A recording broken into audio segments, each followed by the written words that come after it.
নিজের স্বার্থের জন্য অন্যের সাজানো স্বপ্নগুলো ভেঙো না। স্বার্থ মিটে গেলে তুমি হয়তো চলে যাবে, কিন্তু তার স্বপ্নগুলো আর সাজাতে পারবে না। মানুষ সবচেয়ে বড় ভুল করে তখনই, যখন সে কারোর প্রতি অসম্ভবভাবে দুর্বল হয়ে পড়ে।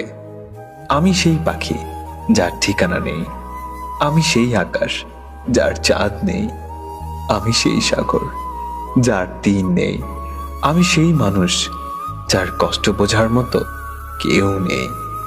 যখন কেউ তোমাকে সবসময় মিস করে, তখন হয়তো তোমার খুব বিরক্ত লাগে, কিন্তু কষ্ট সেদিনই পাবে যেদিন বুঝবে তোমাকে মিস করার মতো আর কেউ নেই। হৃদয়ে জায়গা দেওয়া মানুষগুলোই একসময় হৃদয়ে আঘাত করে চলে যায়। এটাই বুঝি সত্যিকারের বাস্তবতা। আমি থাকবো না, হয়তো চলে যাব ওই দূর ঠিকানায়। তুমি ডাকলেও আমি আর আসবো না। তখন আমার ঠিকানা হবে ছোট্ট একটা ঘর, ঘুমিয়ে থাকবো একা। মাঝে মাঝে কষ্ট পাওয়া ভালো, কারণ কষ্টই মানুষকে পরিবর্তন করে, আবার সেই কষ্টই মানুষকে শক্তিশালী করে। ফেলে আসা এক নদীর ধারে খুঁজে বেড়াই আমি তারে, দেয় না দেখা সে আমায় কভু, তার খেয়াল রেখো তুমি প্রভু। প্রেম আসে মানুষের জীবনে আলো নিয়ে, আর প্রেম যখন চলে যায় কাউকে ফেলে, তখন তার মনে হয় মরণ কান্না যেন তাকে ছুঁয়ে যায়।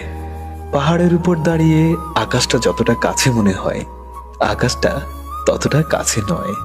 ঠিক তেমনি কোনো মানুষকে যতটা আপন মনে হয়, আসলে সে কখনো ততটা আপন নয়।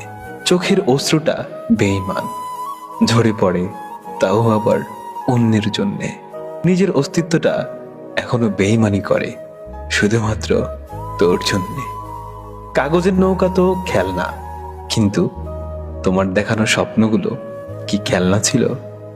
সত্যিকারের ভালোবাসার মানুষগুলো খুব বড় রকমের বেহায়া হয়, শত অবহেলা আর কষ্ট পেয়েও তার কাছেই পড়ে থাকে।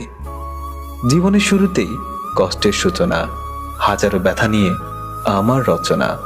যন্ত্রণার অন্ধঘরে নির্মম এক পরিহাস, চোখের জল আর বেদনা নিয়ে আমার জীবনের ইতিহাস। জানি না এই অবুঝ হৃদয় কার অপেক্ষায় আছে, জানি না এই সরল মনে কার জায়গা হবে। শুধু জানি হৃদয়ের ঘরে যাকেই রাখবো, সারা জীবন তাকেই ভালোবাসবো। সারাক্ষণ কেন যেন ভাবাও মায়াবী মায়া জালে, নিজের মতোই হঠাৎ